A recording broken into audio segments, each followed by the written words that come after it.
मंत्री जी दोनों हमारे दरमियान उपस्थित हो चुके हैं। अब मैं आप लोगों का बगैर कोई वक्त दिए हुए मैं सबसे पहले गृह मंत्री जी से अनुरोध करूंगा कि वो आए और सभा को संबोधित करें। हमारे देश के महासज्जनों, आज 15 अगस्त के अवसर पर आप सबको बहुत बहुत आशीर्वाद और शुभकामनाएं पहुंचे। मंच पर उपस्थित माननीय प्रधानमंत्री जी, विधायक जी, देशवासियों, महासज्जनों, आज का दिन भारत के लिए बहुत ही ऐतिहासिक दिन है। आज ही के दिन ये देश अंग्रेजों के पंजे से हमारे हाथ आया और हमें सफलता प्राप्त हुई। आज इस मंच पर हम यौम आजादी मनाने के लिए जमा हुए हैं। देश के उन महासपूतों को श्रद्धांजलि अर्पित करने के लिए इकट्ठा हुए हैं जिन्होंने रात दिन की मेहनतों से हमें सफलता मिली। इसलिए मैं दिलोजान से उन सपूतों को खराजे अकीदत पेश करता हूँ जिन्होंने आजादी की लड़ाई लड़ी और उसके लिए जान की बाजी लगा दी। इसी के साथ मैं आप सबको बहुत बहुत शुक्रिया अदा करते हुए रुखसत होता हूँ। खुदा हाफिज, जय हिंद, जय भारत। अब मैं गृह मंत्री जी के बाद मैं प्रधानमंत्री जी से अनुरोध करूंगा कि वो आए और सभा को संबोधित करें।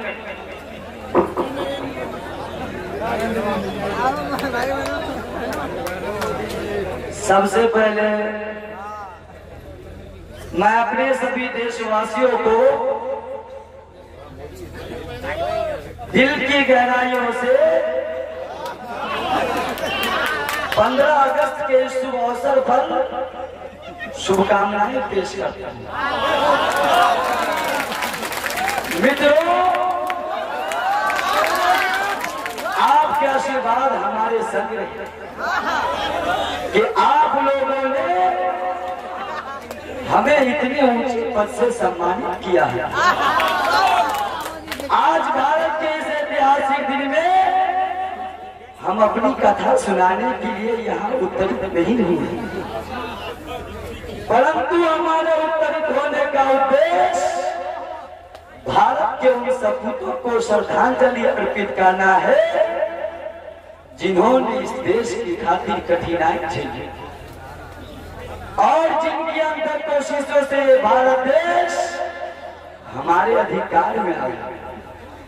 सदियों की गुलामी से छुटकारा मिला और हमें स्वतंत्रता का विचार और स्वतंत्रता की चिंता प्राप्त हुई।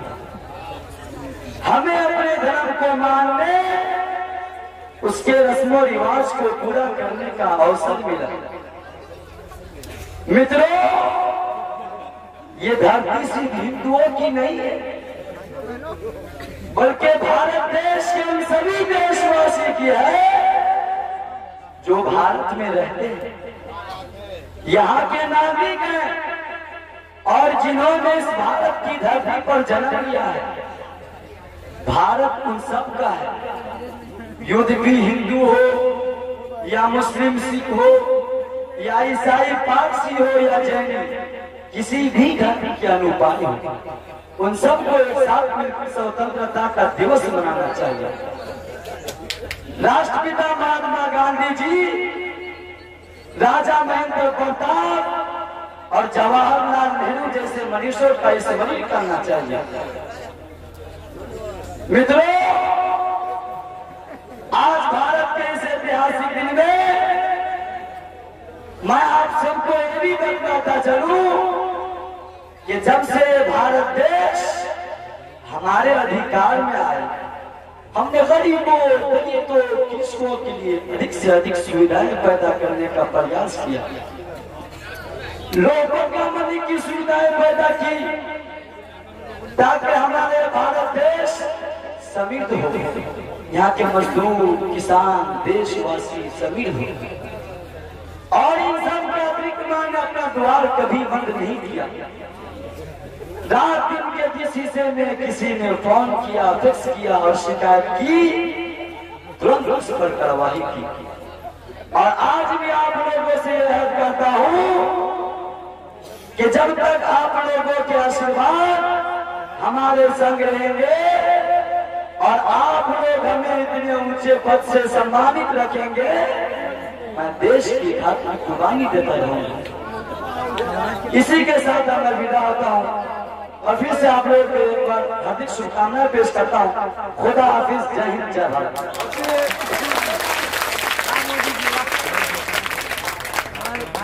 दोस्तों और साथियों, अभी तक आप प्रधानमंत्री जी की बातों से लाभ उठा रहे थे। ये हमारी खुशकिस्मती है कि अभी अभी हमारे दरमियान मशहूर मुअर्रिख और मुजाहिद आजादी मिस्टर डी के खत्री जी भी तशरीफ ले आए हैं। मैं चाहता हूँ कि मौसूफ की जुबान से आजादी की तारीख से कुछ वाकिफ हो जाए, इसलिए कि मौसूफ एक तजर्बाकार आदमी है। नीज आजादी में आपकी भी बेमिसाल कुर्बानियां रही हैं।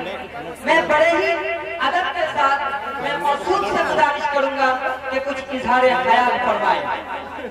नीचे कीजिए, सीधा कर लीजिए।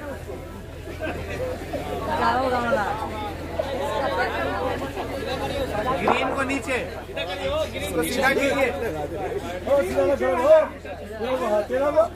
प्रधानमंत्री जी पकड़े जाएंगे आप।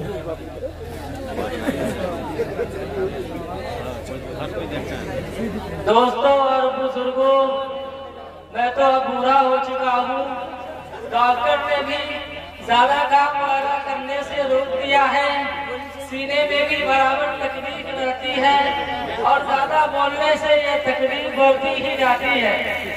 फिर ये कि आजादी की तारीख तो बहुत तवील है, मैं कहाँ तक बयान करूँ। अरे आजादी का नाम सुनते ही तो सारा मंजर निगाहों के सामने गर्दिश करने लगता है, मगर मुख्तसरन आप लोगों के सामने बयान करता हूँ।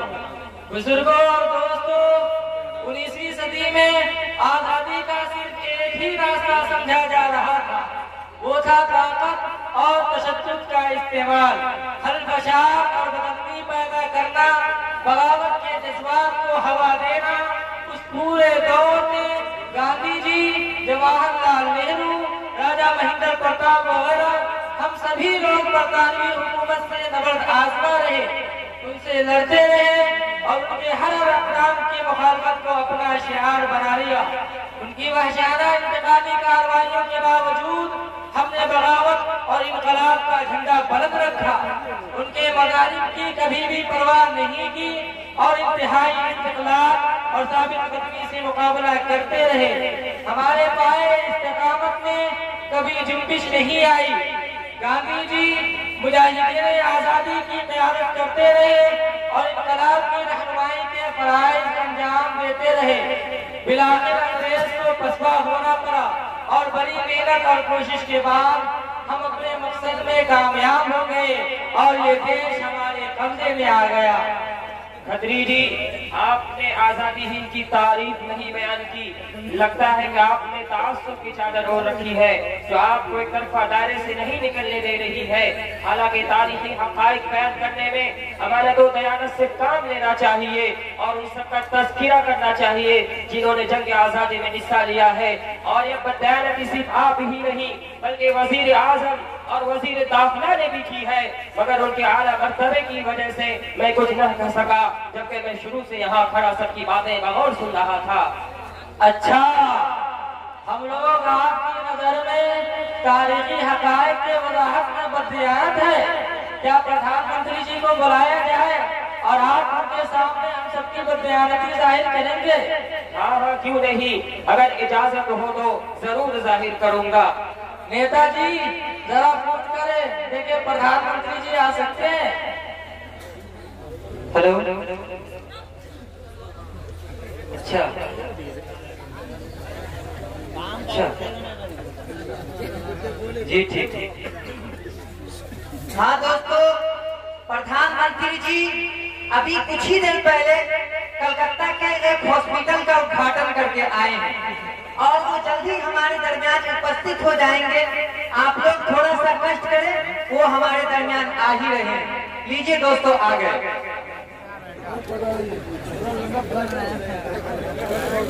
आली जनाब, ये हम सब पर तारीखी हक़ाइक़ में बददियानती और जाबिदारी बरतने का इल्जाम लगा रहे हैं और आपकी इजाजत से उसे दलाइल की रोशनी में साबित करने की ख्वाहिशमंद है। बेहतर होगा कि आप इजाजत मोहम्मद फरमा दें। कहिए बात मेरे मित्रों, भाइयों और बहनों, और मैं तो दिल्ली में अपने भवन में रहकर लोगों की शिकायतें सुनता हूँ ताकि मुझे मालूम हो कि मेरे देश के लोगों को किस चीज की जरूरत है, मैं उसे दूर करने की कोशिश करूं, क्योंकि शुरू ही से मेरी यही तमन्ना रही है कि मेरे देश का हर फर्द समृद्ध हो। आप लोगों ने आजादी की तकरीर तो की, मगर सेकुलरिज्म का गला घोट कर रख दिया और जमहूरियत का खून कर दिया। किसी की तकरीर में किसी मुसलमान मुजाहिद का जिक्र नहीं आया। अगर इजाजत हो तो मैं सेकुलरिज्म और आजादी हिंद की तारीख बयान करूं। आपकी आवाज में तो बड़ी करक पाई जाती है, जरा बयान करें। सुनिए मगर गौर से, अगर मैं गलत बयानी से काम लूं तो मेरे गिरबान पकड़ लीजिए और हक कहूं से करार करने से रहे बरार इख्तियार मत करना। 11 मई 1857 दर हकीकत जंग आजादी का नुक्ता आगाज है। इसका नशा सबसे पहले मुसलमानों में ही पैदा हुआ। अंग्रेजों ने अपनी इक़्तिदार और मुसलमानों के हाथों से छीना था, इसलिए कुदरती तौर पर मुसलमान ही ज्यादा मुश्तइल थे। 1857 में जब अंग्रेजी फौज की सिपाहियों ने अपने अंग्रेज अफसरों पर गोली मारकर तहरीक पर कब्जा करने के लिए चले, लेकिन तहरीक कामयाब न हो सके। तहरीक के नाकामे के बाद अंग्रेजों ने अपनी आगे कार्रवाइयों का आगाज किया, जिसके नतीजे में मुसलमान खुसूसियत के साथ कुचल दिया गया। दिल्ली का चांदनी चौक ही नहीं बल्कि हर चौराहे पर सोनिया नस्ब कर दी गई थी। दिल्ली और दिल्ली के बाहर दरख्तों की शाखों से फांसी के फंदे लटक रहे थे। जो भी मुसलमान अंग्रेजों के हाथ लग गया उसे पकड़कर हाथी पर बैठाया और दरख्त के नीचे गए, फंदा उसके गले में डालकर हाथी को आगे बढ़ा दिया। लाश फंदे में झुल गई, आंखें उभल पड़ी, जबान मुंह से बाहर निकल आई। सबक जेब मुल्क की तरह जा करी का वहबतनाक मंजर के अल-अमान वल हबीब एक अंग्रेज औरत ने अपने डायरी में लिखा है कि बसा औकात उन फांसों पर लटकाए जाने वाले को लाशें अंग्रेजी हिंद से काट बन जाती थी। ये था रूह फरसा और दिल दहला देने वाला माहौल। जब हिंदुस्तान में जंग आजादी का मुसलमान मुजाहिदीन ने अपने सफर का आगाज किया, तारीख के सफाहत गवाह है कि सफर सबसे पहले हमने शुरू किया। उस कादो भारी वादी से हमारे इस्लाम के तलवे अहूलहार हुए, लेकिन उनके पास तकामत में न तो जुम्बिश आई और न लवरिश पैदा हुई। आपको मालूम होना चाहिए कि इन मुजाहिदीन का सरगर्मियों का आगाज सैयद अहमद राय बरेली और मौलाना इस्माइल शरीफ की क़यादत में हुआ था। इन हजरात के शहादत के बाद ये ताकत बिखरी नहीं बल्कि उसका निजाम और वसी हो गया। हजरत शाह अब्दुल अजीज मैदान में आए और वो फतवा दिया, जिससे अंग्रेजों की नींद हराम हो गई। जगह जगह आजादी के शोले फेंकने लगे। मस्जिद दर्स पर बैठकर कुरान और हदीस के दर्स देने वाले उलमाए कराम और अपने खून जिगर से शब इस्लाम रोशन करने वाले मशाइख इमाम अपने मदरसों और खानकाहों को छोड़कर मैदान में आ गए और फर्ज आजमा हो गए। और मैं अकेला ही चला था जानिबे मंजिल, मगर राहरो आते गए कारवां बनता गया कि निस्ताब बन गए। अरे अरे तारीफ से नवाज़े, लोगों की निगाहों में पर्दा डालना चाहता है और तू उन्हें अंधेरों में रखना चाहता है। तुम्हें तो शहीद मारूफ सुल्तान टीपू तक का नाम नहीं लिया, जो मुसलसल अंग्रेजों से बरसरे पैकार रहे और ये कहकर शेर की एक दिन की जिंदगी हीदर की 100 साल जिंदगी से बेहतर है, जामे शहादत नोश कर लिया। सुल्तान सिराज दौलत को कौन नहीं जानता, जिन्होंने 22 घंटे मुसलसल अंग्रेजों से लड़ाई लड़ी। किसी पर वक्त नहीं बल्कि हमारे असहाब में से दारुल दौलत के फर्जंद अर्जवंद मुजाहिद आजम शेखुल हिंद हजरत मौलाना महमूद हसन देवबंदी रहमतुल्लाह अलैह के सिलसिले में पेश है। हजरत ने अंग्रेजों के खिलाफ एक ऐसी आदमगीर तहरीक चलाई थी जिसे अकल इंसानी खयाल मुश्तर रह जाती है, जिसे तहरीक रेशमी रुमाल से जाना जाता है। आपके दिल में देवाज शेखुल इस्लाम हजरत मौलाना हुसैन अहमद नदवी रहमतुल्लाह अलैह बराबर आपके साथ रहे। इन हजरात ने हिंदुस्तान के आजादी की खातिर ऐसी तकलीफें और सआदतें बर्दाश्त की जिनको जिताना सूरत के इनकार के मुताबिक है। खुलासा ये है, अगर हमारे असलाफ ने हिंदुस्तान के आजादी में बढ़ चढ़ के हिस्सा न लिया होता तो ये हिंदुस्तान कभी आजाद न होता। हमारे के वाजिब हो जाने के बाद भी किसी का दिल तस्लीम न करे तो आए मैदान में है हिम्मत। अच्छा, अगर मैं अभी तस्लीम ना करूं तो क्या आपके पास कुछ और शवाहिद है? लीजिए, आप ही के धर्म और मजहब के मानने वाले मशहूर मारूफ भी आप बेट जज से आप इस सिलसिले में दरियाफ्त कर सकते हैं कि मैंने जो कुछ कहा है या बयान किया वो सही है या गलत। मिस्टर बी अरबेट जज साहब, क्या आप इस बारे में कुछ वाकफियत रखते हैं कि जंगे आजादी में मुसलमानों का कुछ रवैया रहा है? आप वाकफियत की बात करते हैं। अरे मैंने तो इस सिलसिले में कई किताबें तस्दीक की है, और अगर मैं आपको आजादी में हिस्सा लेने वाले मुसलमान मुजाहिदीन के नामों की फहरिस्त आपके सामने बयान करूं तो शायद कि आपका मुंह काला हो जाए। लीजिए सुनिए, सैयद अहमद शहीद, मौलाना इस्माइल शहीद, शाह अब्दुल अजीज, शेखुल हिंद मौलाना अब्दुल कलाम आजाद, मौलाना आजाद आली, मौलाना अजीज गुल पेशावरी, ये वो चोटी के मुजाहिदीन है जिनको हिंदुस्तान की तारीख कभी फरामोश नहीं कर सकती। और हकीकत में आपने ताज्जुब और जायदारी से काम दिया है, जैसा कि मुझे मालूम हुआ है। अरे यही नहीं बल्कि इनकी तादाद तो बेशुमार है, मैंने नमूने के तौर पर जिक्र किया है। और अगर मैं आपको मशवरा देता हूँ कि आप ताज्जुब की ऐनक उतार कर दोबारा तारीखी किताबों का मुताला करें तो शायद आप पूरी आश्वास हो जाएगी। हजरात, आपने देखा कि हमारे इस्लाम के नामों और कारनामों को फरामोश करने के लिए क्या क्या तरीके अपनाए जा रहे हैं। अब हमें होशियार हो जाना चाहिए और अपने बुजुर्गों के लगाए हुए उस दर्द को कभी मुरझाने नहीं देना चाहिए। अल्लाह ताला हमें तौफीक बख्शे। बालक परेशान मत हो, मैं भारत के तमाम सपूतों की याद को बाकी रखने के लिए जल्द ही एक नियम बनाऊंगा। हमें तुम्हारी आशीर्वाद की जरूरत है। खुदा हाफिज, जय हिंद, जय भारत।